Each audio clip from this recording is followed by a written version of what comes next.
আসসালামু আলাইকুম। সম্মানিত সহকর্মীবৃন্দ, সবাই নিশ্চয়ই ভালো আছেন। অনেকদিন পর আপনাদের জন্য একটি আপডেট নিয়ে এসেছি। তো আসলে যেহেতু নতুন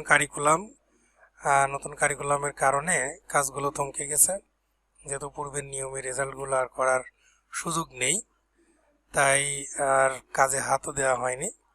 আমার একজন স্যারের বিশেষ রিকোয়েস্টে গাইবান্ধা থেকে স্যার আমাকে অনেক দিন ধরে রিকোয়েস্ট করছেন, তার অনুরোধেই ছোট্ট একটু আপডেট নিয়ে এসেছি, যাতে আপাতত ক্লাস 9 এবং 10 এই দুই শ্রেণীর রেজাল্ট করা যেতে পারে।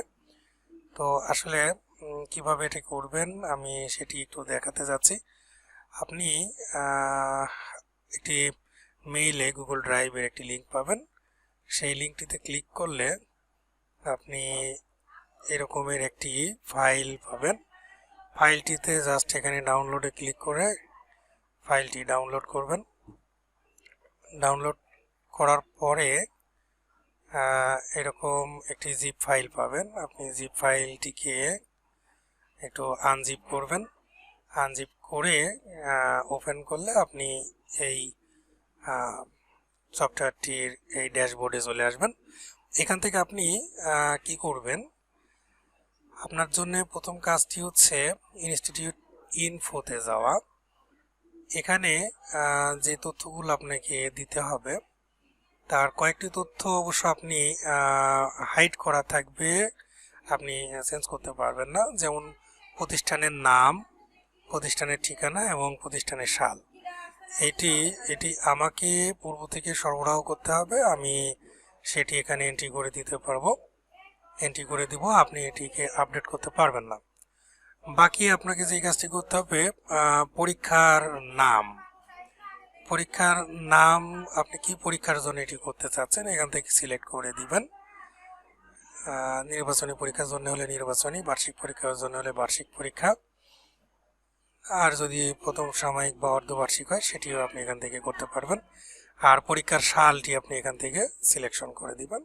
এখানে আপনি চাইলে টাইপ করেও দিতে পারেন, সমস্যা নেই, আপনি সিলেক্ট করে দিবেন বা টাইপ করে দিবেন।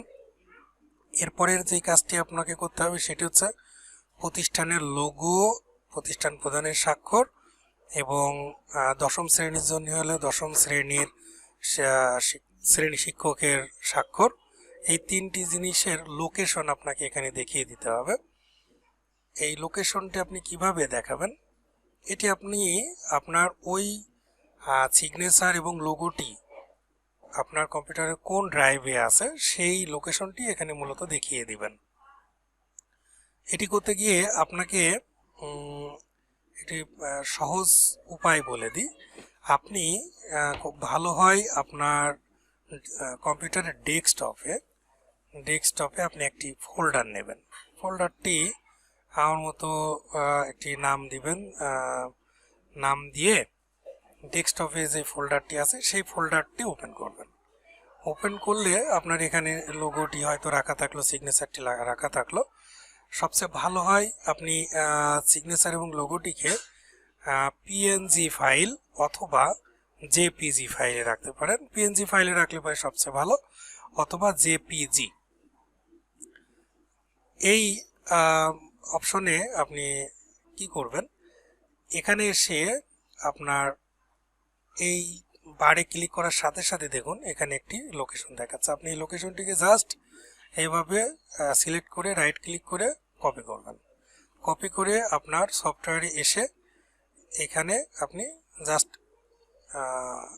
পেস্ট করবেন। পেস্ট করার পরে এই আপনার যে লোগোটি অথবা সিগনেচারটি সেটির উপরে আপনি কার্সর রেখে রাইট ক্লিক করে রিনেম অপশনে যাবেন। রিনেম অপশন থেকে এটিকে জাস্ট এখানে কপি করবেন। কেন কপি করবেন, যে এখানে যেই নামটি আছে যেইভাবে আছে সেই সেম স্পেলিংয়ে হতে হবে, এই জন্য আপনি কপি করে আসবেন, তাহলে সবচেয়ে ভালো হবে। এসে আপনি এই শেষে এই জায়গাটাতে আপনি সেটিকে পেস্ট করবেন। পেস্ট করে ডট পিএনজিতে যদি থাকে ফাইলটি তাহলে পিএনজি লিখবেন। আমার এখানে অবশ্যই একটু বাংলা হয়ে আছে। এখানে পিএনজিতে থাকলে পিএনজি, আপনার ছবিটি যদি পিএনজিতে থাকে তাহলে পিএনজি এখান থেকে দেখে নেবেন। অথবা যদি জেপিইজিতে থাকে আপনি তাহলে জেপিইজি না লিখে শুধু জেপিজি লিখবেন, এখানে লিখে দিবেন, ব্যাস। আর কিছু করতে হবে না। সেম একই প্রক্রিয়ায় আপনি প্রতিষ্ঠান প্রদানের স্বাক্ষরটি দেখাবেন এবং শ্রেণী শিক্ষকের স্বাক্ষরটিও দেখিয়ে দিবেন। এখানে আপনার কাজ শেষ, আর কোনো কাজ নেই।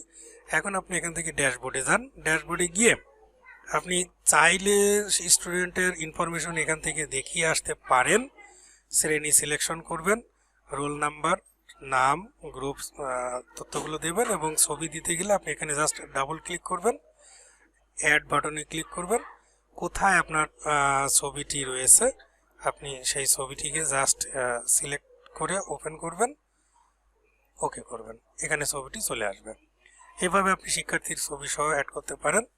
অথবা আপনি যদি এখান থেকে নাও করেন, আপনি বাকি কাজগুলো ছবি ছাড়া, এখানকার ছবিটা বাদে আপনি বাকি সব কিছুই আপনি একবারে মার্ক এন্ট্রিতে গিয়েও করতে পারবেন। মার্ক এন্ট্রিতে গিয়ে আপনি ওখানে যে স্টুডেন্টগুলোকে এন্ট্রি করেছেন তাদেরকে দেখতে পাবেন।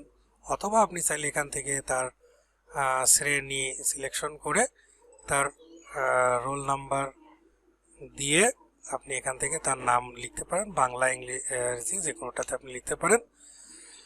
আপনি চাইলে বিজয় যদি ইউজ করেন বিজয় ইউনিকোড ব্যবহার করে বিজয়তেও লিখতে পারবেন, অথবা আপনি অব্র কিবোর্ড ব্যবহার করেও লিখতে পারবেন।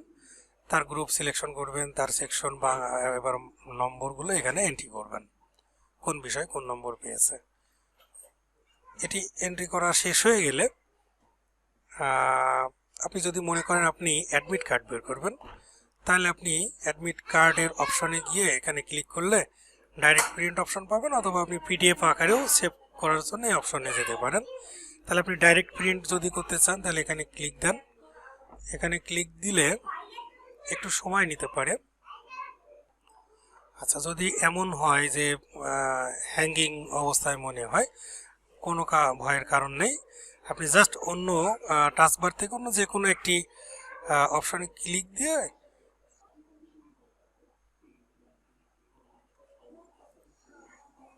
জাস্ট যে কোনো একটি প্রোগ্রাম ওপেন করে আবার ক্লোজ করে আসেন, তাহলে কি হলো, আপনি এই অপশনটি আবার পাচ্ছেন। এখান থেকে আপনি ওকে করলে আমার এখানে পিডিএফ একটি সফটওয়্যার আছে সেটি দেখাবে, অথবা আপনি ক্যান্সেল বাটন ক্লিক করলে আপনার প্রিভিউটা পাবেন। এই যে প্রিভিউটা আসলো, এখান থেকে আপনি আপনার সকল শিক্ষার্থীর এখান থেকে অ্যাডমিট কার্ড পেয়ে যাচ্ছেন। একইভাবে আপনি ডেস্ক লেভেল এখান থেকে প্রিন্ট আউট করতে পারবেন, অথবা পিডিএফ সেভ করতে পারবেন, প্রোগ্রেস রিপোর্ট পাবেন এবং টেবুলেশন শিট পাবেন। প্রোগ্রেস রিপোর্টে আমরা একটু দেখি। এটি প্রিভিউ হতে থাক, মাঝখানে একটি কথা বলে নিই, সেটি হচ্ছে আপনি যদি নবম এবং দশম উভয় শ্রেণীর জন্য কাজ করতে চান, তাহলে আপনি যেই ফাইলটি পাবেন আপনার স্কুলের নামে একটি ফোল্ডার করবেন। ফোল্ডার করে ঠিক এইভাবে ক্লাস 9-এর জন্য একটি ফোল্ডার করবেন ওই স্কুলের ফোল্ডারের মধ্যে, এবং ক্লাস 10-এর জন্য একটি ফোল্ডার করবেন। অর্থাৎ ক্লাস 9-এর জন্য আপনি আলাদা ডেটাবেস ইউজ করবেন, আর ক্লাস 10-এর জন্য আপনি আলাদা ডেটাবেস ইউজ করবেন। তাহলে কি হবে, আপনার দুইটি ডেটাবেস থাকলে ডেটাবেসের উপরে লোডটা কম হবে, আপনার ডাটা লস হওয়ার সম্ভাবনাটা থাকবে না। তাহলে আপনি এই কাজটি করবেন। আচ্ছা, আমাদের প্রোগ্রেস রিপোর্টটি ওপেন হয়ে গেছে। দেখুন, আপনি এখানে প্রোগ্রেস রিপোর্টে সমস্ত তথ্য পাবেন। তারা যদি বিজ্ঞান বিভাগের হয় বিজ্ঞান বিভাগ আসবে, যদি মানবিক হয় মানবিক বিভাগ আসবে, তার মেধাক্রম, সিগনেচার সকল কিছু এখানে চলে আসবে। যেহেতু এটি কম্বাইন্ড মেরিট লিস্ট, তাই বিজ্ঞান, মানবিক এবং বাণিজ্য সবাইকেই এক মেধা তালিকাতেই দেখাবে তার অবস্থানটি। এখানে আপনি আরেকটি কাজ করতে পারেন। আপনার সফটওয়্যার যখন ব্যবহার করবেন, ব্যবহারের সময় আপনি সফটওয়্যারের একটি ব্যাকআপ রাখতে পারেন। ধরুন আপনি 100 জন শিক্ষার্থীর তথ্য এন্ট্রি করেছেন বা 10 জন শিক্ষার্থীর এন্ট্রি করেছেন, এরপরে আপনি যদি ব্যাকআপটা রেখে দেন তাহলে কি হবে, আপনার যদি মূল সফটওয়্যারটি কখনো ড্যামেজ হয়েও যায়, আপনি ব্যাকআপ সফটওয়্যার থেকে আবার করতে পারবেন। ব্যাকআপ করার জন্য আপনাকে কি করতে হবে, জাস্ট আপনি এই ড্যাশবোর্ডে এসে ব্যাকআপে ডেটার উপরে ক্লিক দিবেন।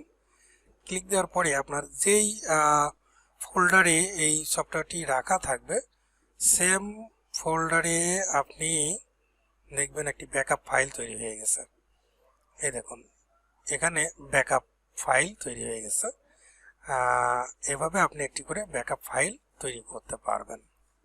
তো আশা করি আপনাদের সফটওয়্যারটি কাজে লাগবে। যদি কোনো উপকার এসে থাকে তাহলে আমি ধন্য।